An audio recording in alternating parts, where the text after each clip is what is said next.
Bienvenue dans Cultiver la biodiversité, le podcast qui vous dit pourquoi la biodiversité c'est un trésor à cultiver.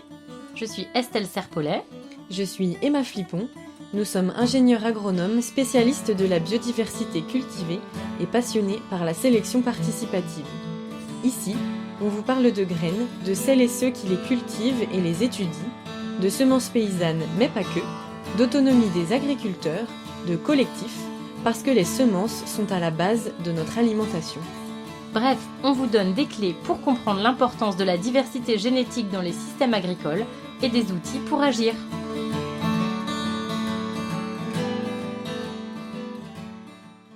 Épisode 7, rencontre avec Mathilde Simoneau. Aujourd'hui, on est à la ferme de la Rocheraie à Cornu, au sud-est de Rennes, sur la ferme de Mathilde Simoneau, qui fait de la polyculture et un grand verger. Grand verger de pommes, elle transforme les pommes en jus et elle transforme aussi la plupart des céréales à la ferme, avec vente à la ferme aussi. J'ai la voix éraillée et ce sera comme ça pour l'épisode du jour, mais je ne vais pas beaucoup parler, je vais plutôt laisser Mathilde parler en faisant visiter sa ferme parce que je me suis jointe à une visite qui a été organisée par l'Office de tourisme de Rennes pour découvrir les fermes du pays rennais. Donc on va suivre la visite et on va aussi écouter Mathilde nous parler de sa ferme et comment elle voit les choses. Pendant la visite, nous étions dehors, il y avait beaucoup de vent ce jour-là, donc vous entendrez que le son est différent. Voilà, on avait fait ce qu'on a pu, mais la nature étant ce qu'elle est, on ne peut pas tout gommer. Entre visite et interview, c'est parti. Bonne écoute.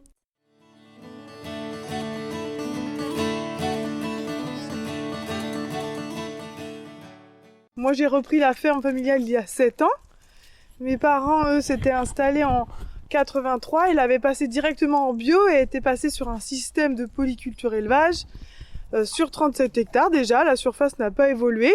Donc il y avait une partie céréales et une partie vache allaitante, plus une partie jus de pomme. Ça a été aussi passé en agriculture biodynamique dans les années 90. Et donc quand j'ai repris, l'idée était vraiment d'être dans la continuité de la production en fait, de continuer à produire les céréales, le jus de pomme. L'idée était de s'associer avec un éleveur. Pour continuer l'élevage parce que toute seule je me sentais pas de faire l'ensemble des ateliers et donc quand je me suis installée j'ai repris la partie farine et jus de pomme et un petit peu amélioré les conditions de travail au niveau de la farine, développer le sarrasin, le maïs, j'ai pris un troupeau de moutons pour entretenir sous le verger. Et aujourd'hui, on fait du jus de pomme et un petit peu de jus de pomme carotte et de pomme betterave pour se diversifier. Mais c'est vraiment une continuité. Voilà, pour la base. Mais avec 37 hectares, l'idée, c'est en transformant en farine, c'est comme ça qu'on arrive à être économiquement viable, quoi. En transformant à la ferme, tu veux dire ? C'est ça, en transformant à la ferme. Dans les magasins bio, vous la vendez ? Voilà. En direct, en local. À vendre à 16h30. Tous les vendredis soirs, en fait, il y a une petite vente ici. On fait le marché des lys. Le samedi. Une ouverture. Voilà. Vous vendez chez Biocap aussi ? Oui. Et ben, je vous propose d'aller au verger alors.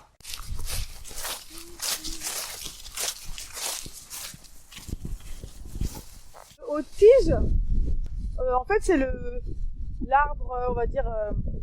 Dans sa nature complète, le pommier, pour quand il grandit, il a un tronc d'abord, et après, il commence à faire des branches charpentières, et où il produit les feuilles. Donc, en fait, ça s'appelle arbre haute tige, haute de tige, haute tige d'ailleurs, en fait, hein.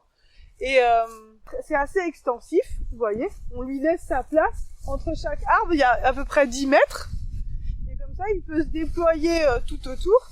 Et en fait, quand on veut greffer la variété qu'on veut, on plante, là je vais vous montrer ici,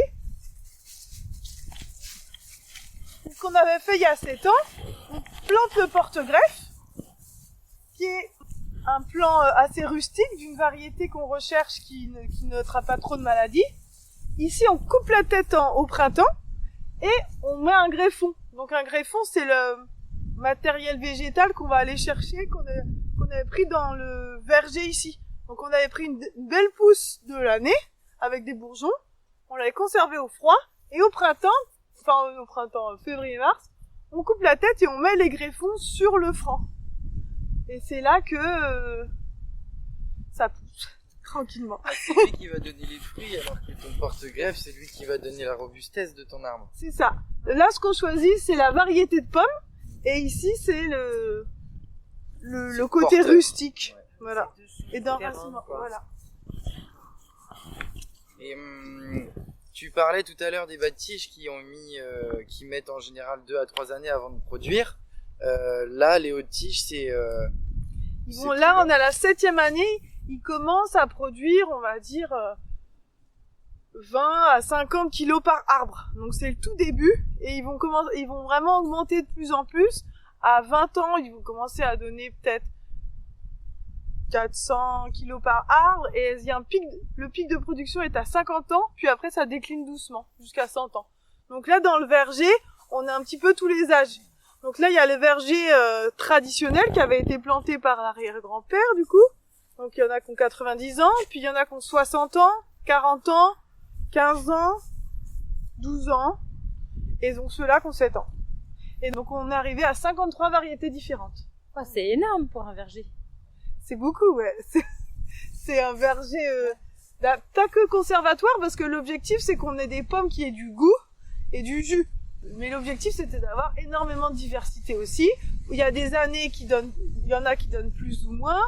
Et il y a une vraie complémentarité entre les différentes variétés. Il y a des pommes à jus qui donnent plutôt la quantité de jus, des pommes à cidre qui donnent un peu d'amertume, des pommes plus acides qui vont donner un goût intéressant comme la rainette verte notamment, et les pommes à couteau plus douces, plus sucrées. On va goûter tout à l'heure, mais ça fait un mélange et puis ça donne un petit peu la caractéristique de notre jus. Et en plus, finalement, tu étales ta période de récolte. Alors, il y a les pommiers les plus précoces. Là, on l'a planté en ordre de précocité. Donc, tout ce qui est en haut, effectivement, ça commence à produire à partir de septembre-octobre. Enfin, dès septembre. Et après, en bas, il commence plutôt en octobre.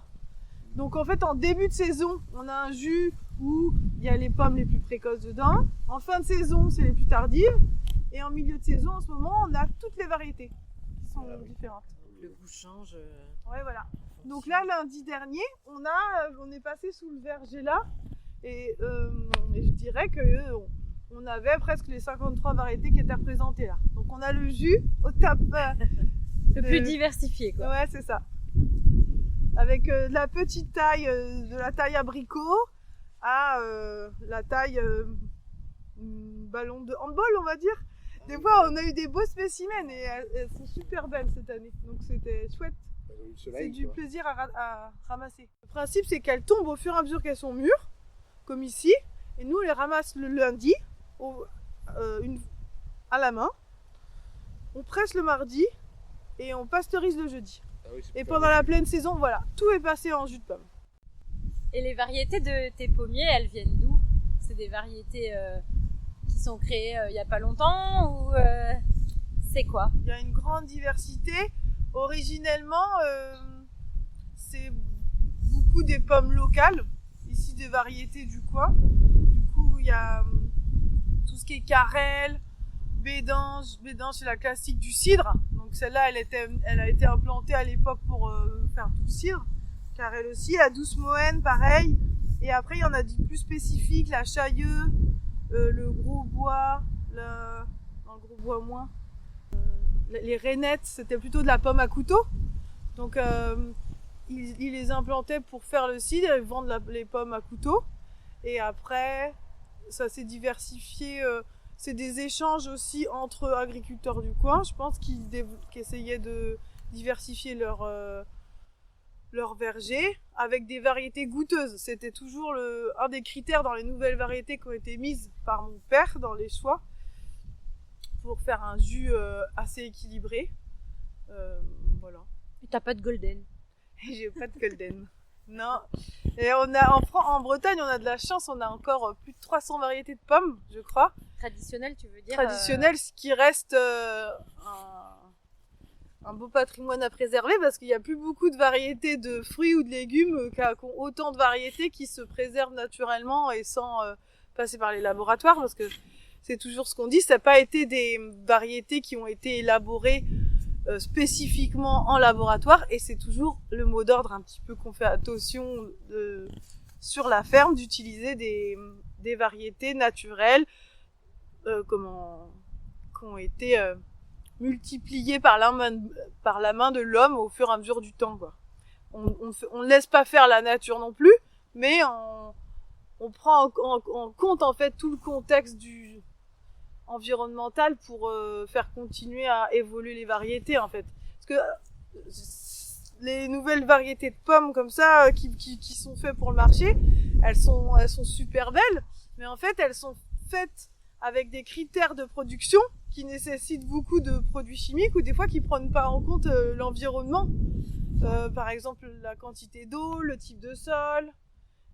En fait, donc c'est pas forcément adapté à notre terrain. Donc là, l'objectif, c'est de prendre des variétés aussi qui viennent de chez nous et qui sont habituées à ce type de sol. Là, on est sur du argilo-limoneux et plutôt à tendance schisteuse sur le verger ici. Et voilà, et du coup, on voit bien qu'il y en a qui... Bah non, là, elles sont bien parce que elles viennent d'ici. Mais sinon, on peut essayer des nouvelles variétés, pourraient avoir du mal à s'implanter parce qu'elles ont besoin de beaucoup d'azote, par exemple, ou de traitements spécifiques. Et en fait, l'objectif, c'est d'être autonome et de pas avoir à apporter des intrants en plus. Tu vois, la pomme cloche, elle est trop rigolote. Écoute ça. Ah ouais, elle a vraiment une forme spéciale. Oui. Ah, trop beau. Oui, c'est délicieux.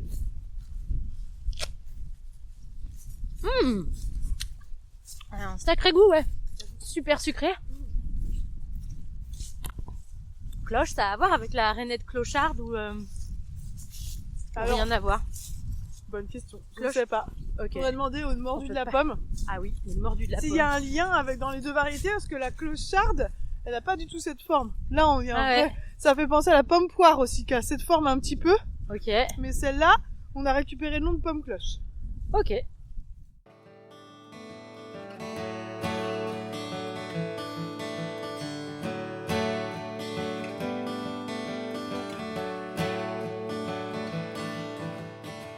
Du coup, Mathilde, on se prend un petit temps là dans le bureau de la ferme Ouais. pour approfondir 2-3 points. Comme on parle de biodiversité cultivée dans ce podcast, est-ce que tu peux me redire un petit peu, toi, au niveau des espèces, la liste des espèces que tu cultives? Oui. Alors, et après, je pourrais dire toutes les variétés au sein de ces espèces. Exactement. Mais déjà, sur la ferme, on produit pour la farine, du blé, du seigle, du grand épeautre, du sarrasin et du maïs. Il y a aussi de la prairie pour une rotation. Je fais de la févrole. Et voilà. Et des pommes. Et quand même, ah oui, ça c'était pour les cultures. Et en termes il y a vrai. aussi un verger de 3 hectares 20 en haute tige de pommiers, avec quelques cognaciers et quelques poiriers. Quand tu disais que tu cultivais de la prairie aussi, c'est de la prairie multi-espèces? Oui, c'est de la prairie temporaire. Donc en fait, elle est semée pour 4-5 ans. À l'intérieur, il y a du trèfle, du raigrade, de la fléole, et une dizaine d'espèces différentes pour donner une qualité de prairie adaptée pour les vaches. Et il me semblait que tout à l'heure, tu as dit au champ qu'il y avait aussi des aromatiques dans cette prairie. Oui, il y a 2% à peu près qui sont en plus pour apporter de la diversité et un côté médicinal en fait aussi dans la nourriture des vaches. Et c'est quoi ça? T'as parlé du fenugrec, je Il crois. y a du fenugrec, du cumin, la chicorée en fait partie, Ok. je pense, et une dizaine d'autres.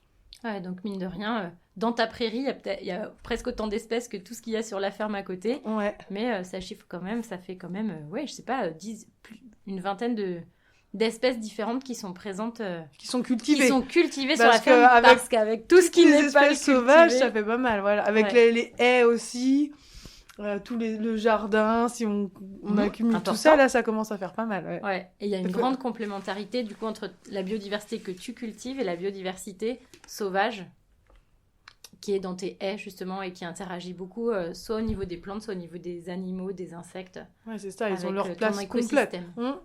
On les considère, on prend du temps à les entretenir.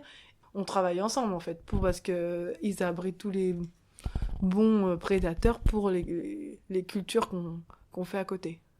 Il y a environ 12 hectares 12 à 15 qui sont mis en culture pour produire les céréales qui vont être transformées sur la ferme. Donc une partie en blé, donc environ 10 hectares, du seigle, de l'épeautre, du sarrasin et du maïs. Donc là on est en automne, on est en train de semer tous les céréales d'hiver. Donc pour l'instant il y a eu la févrole et l'épeautre de semer. Il nous reste la semaine prochaine à faire le blé, le seigle, et voilà, on sera content. Et tu m'as dit que tu me parlerais des variétés, parce que c'est un truc auquel tu fais très attention sur la ferme. Donc pour tes cultures, dont le verger, au verger tu nous as pas mal parlé des variétés de pommes, et pour tes cultures de céréales, quelle est la spécificité de ta ferme sur les variétés que tu choisis ? Alors, c'était vraiment dans la continuité de ce qui se faisait avant avec mon père, qui a commencé à travailler avec les semences de Peter Kunz, qui est un sélectionneur biodynamique en Suisse, qui fait de la sélection au champ. Donc c'est bien un sélectionneur qui n'est pas subventionné par une boîte de semences ensuite. Donc il travaille vraiment dans l'objectif de faire des semences de qualité pour les boulangers. Donc le blé, le sélectionneur suisse Peter Kunz, il travaille au champ. Il peut reprendre aussi d'anciennes semences. Il fait des croisements au champ pour chercher aussi du rendement, de la rusticité, donc moins de sensibilité aux maladies, et des bonnes qualités boulangères. Donc c'est des blés de paille haute aussi, ça c'est très important parce qu'a priori il y aurait un lien entre la digestibilité du gluten et la hauteur de paille. Donc en fait l'objectif c'est d'avoir des blés et des céréales de manière générale de paille haute, donc, qui traditionnellement ont toujours été comme ça. Oui, on les a raccourcis dans les années 50 en fait, avec les blés nains japonais pour éviter l'averse. Mais comme tu dis, on perd en qualité. En qualité, il y a eu des conséquences autres que pouvoir mettre plus de grains, on pouvait, mais peut-être que ça a aussi changé la qualité du gluten. Donc lui, il travaille au champ, donc ça ne passe jamais au laboratoire. Donc on prend en compte tout l'environnement pour faire la sélection des semences. Et il multiplie en plaine, puis en hauteur. Donc en fait, c'est vrai qu'on se dit, à la base, c'est pas des semences locales, mais elles ont été multipliées dans différents écosystèmes pour que pendant 4 ans, elles s'adaptent à différents types d'écosystèmes. Après, je les ai ramenées sur la ferme. Par exemple, si je les achète une année, je les ai multipliées à la ferme et ensuite je les ai récupérées pour les semer l'année suivante. Et ensuite, là, je garde ce mélange-là, qui est mon mélange population, d'une année sur l'autre, où je réutilise mes semences mes graines, pour qu'elles deviennent les semences de l'année suivante. Ok. Et donc, en blé, j'ai 4 variétés différentes. Il y a Tengri, Poésie, Ataro et un autre dont je ne sais plus le nom. Que tu cultives en mélange. Voilà. Pour créer un mélange diversifié. C'est ça. Sur le seigle, il y a 2 variétés différentes. L'épeautre, il n'y en a qu'une pour l'instant. Le seigle, on essaye toujours aussi d'avoir une variété goûtue. Donc pour l'instant, je ne suis pas encore complètement satisfaite du goût, donc on essaye d'évoluer pour avoir quelque chose qui aussi satisfait les boulangers, qui est bien goûté. Et sur le maïs, c'est un mélange population qui vient d'un autre agriculteur, où on a du maïs jaune et rouge, dont je n'ai même pas le nom. Voilà. Mais c'est ça, une semence paysanne, ça s'échange, voilà, c'est et ça. En fait, ça évolue. Tu pourrais lui donner un nom. Je pourrais lui donner un nom presque, oui, c'est ça. Mon collègue de la Sarthe, avec qui j'ai le décortiqueur, qui m'a donné les semences. Et donc en fait, c'est aussi des semences qui venaient de son collègue, donc on se passe d'agriculteur en agriculteur, et jaune et rouge, bien diversifiés. Et là, je récupère aussi à chaque fois les épis, les plus beaux épis dans le champ, pour faire les semences de l'année d'après. Donc là, les autres, ils sont en train les épis de l'année dernière sont en train de sécher au grenier pour faire les semences de cette année. Au printemps, voilà. Prévoir à l'avance. C'est ça. Ça évite d'en racheter. Voilà. Et puis en plus, je sais que Ça ce risque maïs-là ça. sera adapté sur le terrain. Et on n'a pas parlé du sarrasin, où il y a un mélange de harpe que je réutilise depuis plusieurs années. Donc là, qui va commencer aussi à se croiser peut-être avec d'autres variétés. Et un mélange de 5 variétés différentes qui vient des pays de l'Est, avec des variétés décorticables et imprononçables. Stratinskaya, Ipouwhisky, et je ne sais plus. Et tu as plusieurs variétés pour chacune de tes espèces? Pour le blé, il y a 4 variétés différentes dans le mélange. Mais c'est un seul mélange. Voilà. Mais avec 4 variétés, ok. Dans le sarrasin, on a un mélange avec 5 variétés différentes. Dans le seigle, 2 variétés différentes.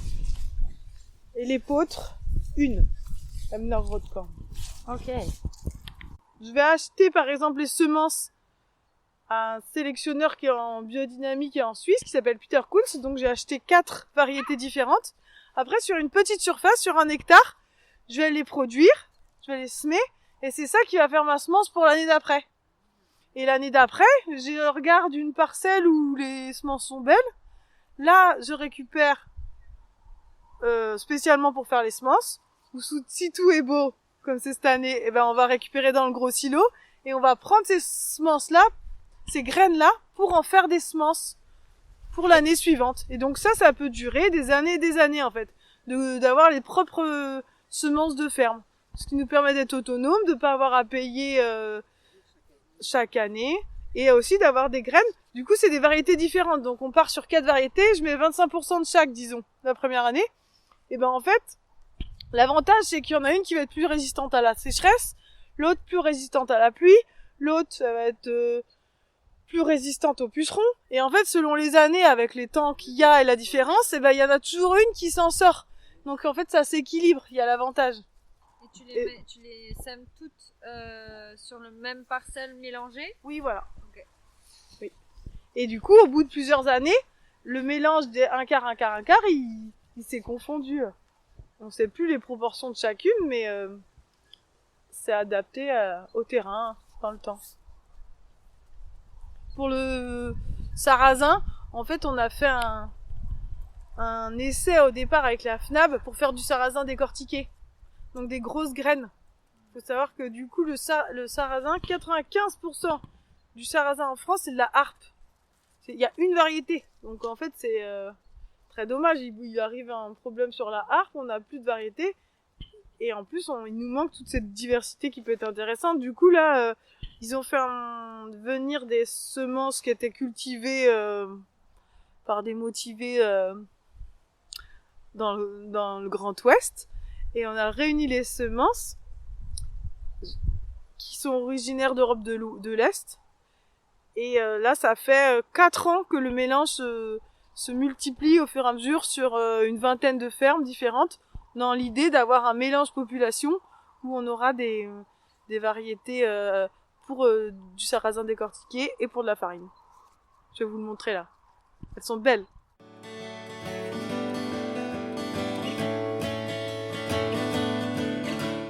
Comme on transforme tout, je vais vous montrer la zone de tri et stockage des céréales. Et ensuite la meunerie, où on transforme le grain en farine. Donc faire de la farine, ça veut dire aussi savoir trier les graines, les conserver dans des bonnes conditions, et puis les écraser.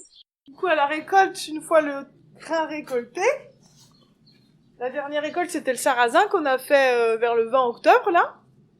Donc on verse tout dans la fosse de réception, ici, qu'on va soulever. Il y a du pré-nettoyage du grain, qui permet d'enlever toutes les premières poussières les plus légères.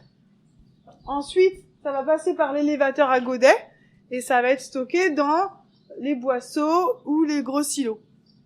Vous voyez? Donc là, j'ai mon silo de blé qui est plein pour l'année, le seigle, le sarrasin, et on va le ventiler directement parce qu'il fait très chaud, donc faut qu'il baisse en température rapidement pour éviter aussi le développement notamment des charançons et des petites bêtes.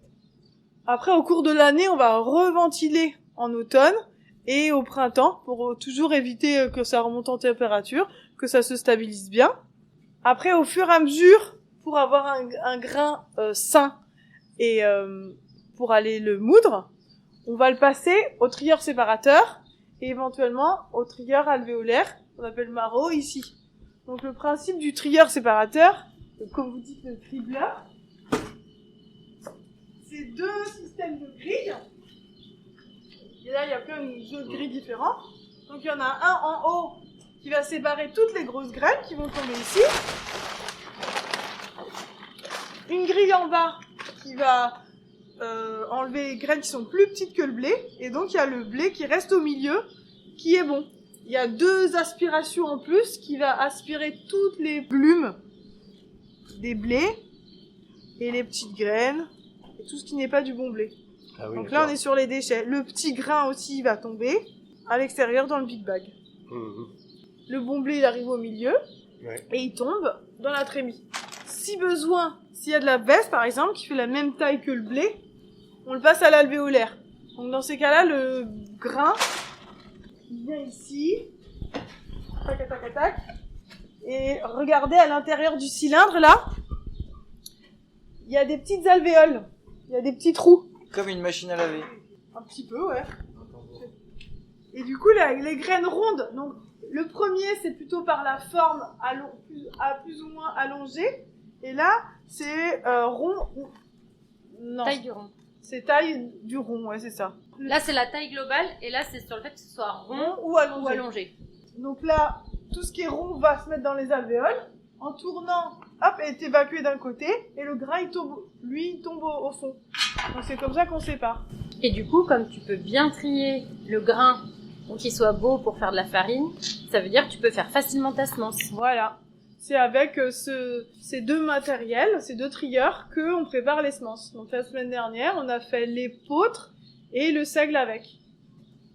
Oui, c'est ça qui nous permet d'être autonomes. Ensuite, le grain, tac, il remonte et il est amené au-dessus du moulin. Et si vous observez, il y a un petit tuyau qui fait office de mouilleur à céréales pour humidifier le grain, pour avoir un meilleur taux d'extraction et une farine plus légère, plus belle. Moins de poussière, j'imagine. Non, normalement, il y a déjà plus de poussière. Ah, il n'y a plus de poussière. Ah oui, hein on essaie d'enlever. Ça vous dit quelque chose? J'ai entendu parler de ça. Ouais.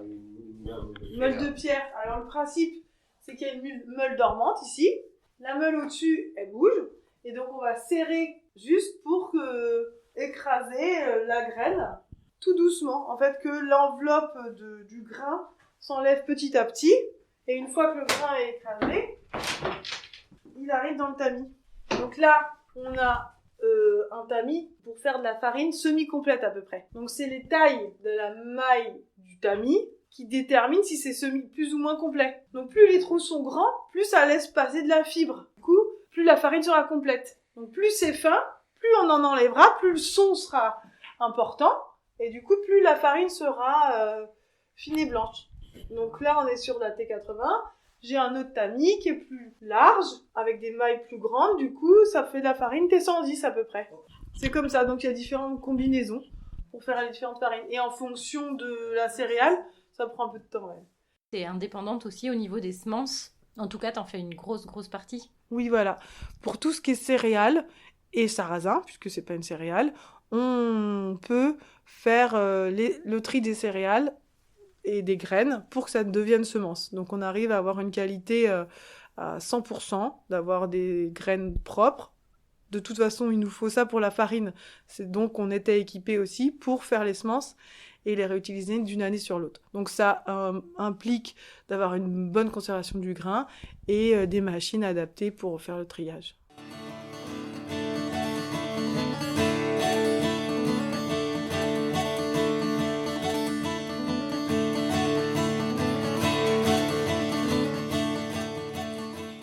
Et toi, qu'est-ce que ça t'apporte de travailler avec la biodiversité cultivée? Pourquoi c'est important pour toi?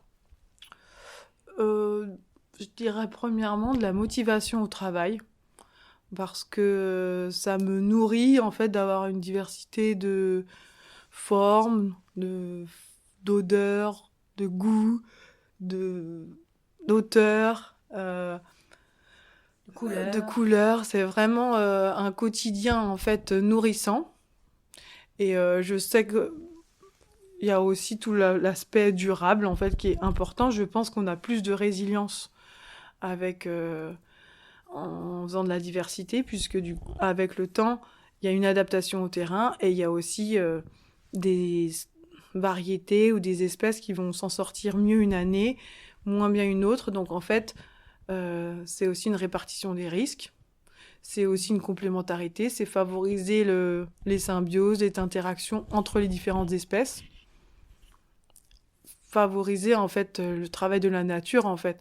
Nous on est là juste pour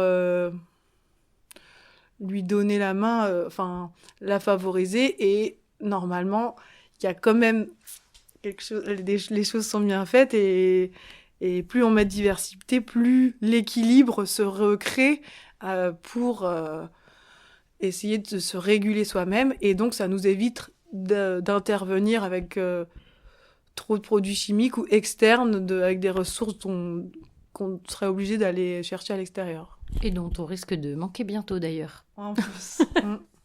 Moi j'aime bien, il y a aussi le plaisir, ce qui n'est pas du tout négligeable, le plaisir d'avoir une diversité de couleurs et de goûts. Quand on ramasse le lundi, si on était toujours à ramasser de la même variété, on s'ennuierait. Que là, pendant toute l'après-midi, on dit « Ah, regarde celle-là, elle est petite, faut goûter, on goûte les différents goûts. » En termes d'échange et de plaisir, c'est vraiment chouette, quoi. Ouais. Découvrir à chaque pied une nouvelle variété, c'est assez... Quand on fait le ramassage des pommes, c'est plutôt agréable. Ah, ça change c'est tout, fun, hein. C'est un plaisir. Et de goûter chacune. D'avoir les différents arômes de ce qu'elle nous propose, les formes, c'est un côté magique qui est vraiment chouette. Et si ça te motive et que ça crée un écosystème résilient pour ta ferme, est-ce qu'il n'y a pas des difficultés à travailler avec la diversité ? Si, sûrement. La difficulté de la diversité, c'est plus on se disperse. C'est aussi une sorte de dispersion, on peut dire, parce que c'est plein de particularités, en fait. Plus on va chercher la différence et la diversité, et chacune de ces activités ou de ces espèces différentes nécessite des connaissances bien propres à chaque espèce ou variété ou culture. Et en fait, ça veut dire qu'on va aller moins en profondeur sur chaque activité. La biodiversité, moi, j'arrive pas encore à connaître le cycle d'une chauve-souris, par exemple. Alors que si je m'étais focalisée que sur la chauve-souris, je saurais totalement son cycle et puis je serais contente de la connaître bien pour qu'elle soit complètement présente sur la ferme. Mais non, on cohabite et je connais pas précisément peut-être tout son cycle. Mais est-ce que c'est une difficulté ? Oui, des fois, on peut faire aussi peut-être des erreurs à favoriser un petit peu trop certaines espèces, un peu trop compter sur la nature pour l'équilibre. Et en fait, parfois, ça répond pas comme on voudrait, peut-être. Mais en tout cas, ton expérience montre qu'il y a plus de plaisir et d'avantages que de difficultés à travailler avec cette diversité. Oui, il y a vraiment des bonnes surprises aussi et l'équilibre est là, ouais. Et alors justement, toi qui as toujours plein d'idées, est-ce que tu as des futurs projets autour de la biodiversité cultivée sur la ferme ou pour le moment tu es dans une phase où tu stabilises les choses ou alors tu as des idées là qui te viendraient ? Les prochains projets de diversité cultivée, ça va être autour de l'humain. Ah, c'est pas mal ça. Ouais, ça en fait partie aussi. Il y a peut-être mon frère qui va venir s'installer sur la ferme. Donc en fait, c'est aussi un nouvel équilibre, une nouvelle place, accueillir de nouvelles personnes. Il y a peut-être d'autres personnes qui vont aussi venir développer leur atelier.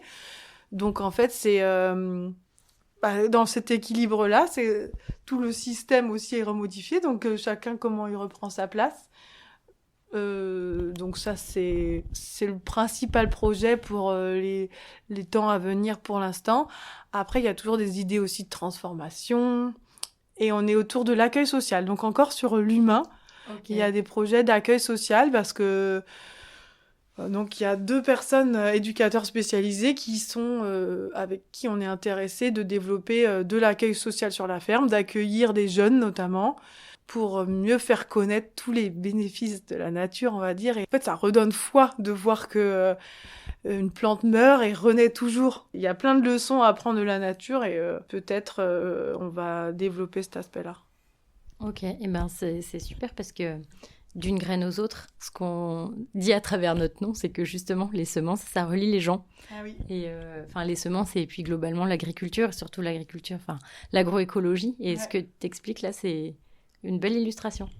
Et puis pour terminer, est-ce que tu as une variété coup de cœur sur ta ferme, de n'importe quelle espèce qu'elle soit? Ah, beaucoup.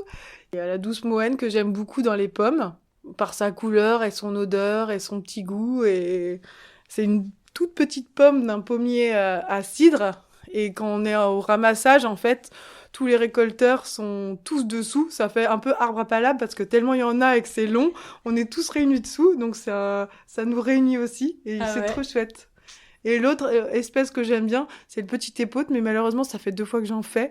Mais il n'est pas encore assez adapté à la Bretagne. C'est ça. On va y travailler. Ouais.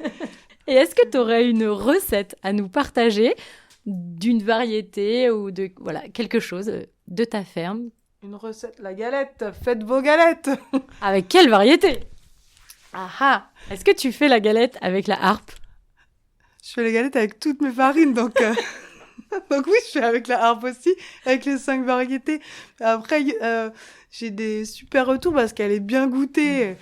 La galette bien aérée, bien alvéolée, qui a reposé plus de 24 heures presque, si on a envie, qui est allée sur tuile bien chaude. Elle est magnifique. Et tu l'as fait comment ta galette? Avec du beurre. On sent bien le sarrasin dessus. C'est extra. Et tu nous dis comment tu fais ta pâte? Je mets la farine, une grosse pincée de gros sel, de l'eau à température ambiante. On bat fort pour bien qu'elle soit aérée. Pour les plus motivés, à la main, à l'ancienne. Faut qu'elle aère pendant 5 minutes. Et après, on laisse reposer 12 à 24 heures. Et après, on met sur tuile bien chaude, on étale. Tac, un côté l'autre, petit beurre dessus. Et voilà. Super, et ça nous donne l'eau à la bouche. Merci beaucoup. Merci à toi. Bonne continuation de route avec la diversité végétale, animale et humaine sur ta ferme pour que ça crée toujours des nouveaux projets, toujours des synergies entre tous les êtres vivants. Merci beaucoup. Merci Estelle.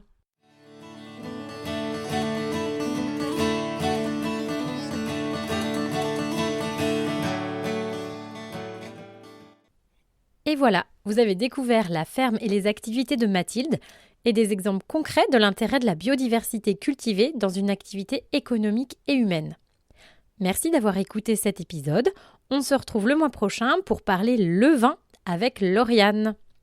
Et si vous aimez ce podcast, n'hésitez pas à lui laisser des étoiles sur Apple Podcast ou Spotify, ça nous aidera à le faire connaître.